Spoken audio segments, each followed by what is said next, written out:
তাদের নেত্রী পালিয়ে যাওয়ার পরেও যিনি কর্মীদের কোনো চিন্তাও করেননি, অনুসারীদের কোনো চিন্তাও করেননি, দেশবাসীর কোনো চিন্তাও করেননি যে মানুষগুলোকে আমি কোথায় রেখে যাচ্ছি। যিনি তার বোনকে নিয়ে পালিয়ে গেলেন, দেশবাসীর কথা মনে রাখলেন না। বারবার যিনি মায়া কান্না দিয়ে বুঝতে চাইতেন, তিনি দুঃখ বোঝেন। আজকে তার প্রমাণ দিয়ে দিলেন তিনি কতটুকু দুঃখ বোঝেন।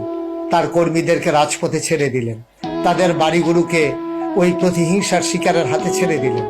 তাদের জীবনের তিনি একটু পরোয়াও করলেন না, তিনি পালিয়ে গেলেন। একবারও ভাবলেন না যে আমি যাদেরকে রেখে যাচ্ছি 15 বছর ধরে, যারা আমাকে এই ক্ষমতার মসনদে টিকিয়ে রেখেছে, আমাকে গণভবনের এই নরম তুলতুলে বিছানায় বিশ্রাম নেওয়ার, আনন্দ করার সুযোগ করে দিয়েছে, আমি তাদেরকে কোথায় রেখে যাচ্ছি একবার তিনি চিন্তাও করলেন না।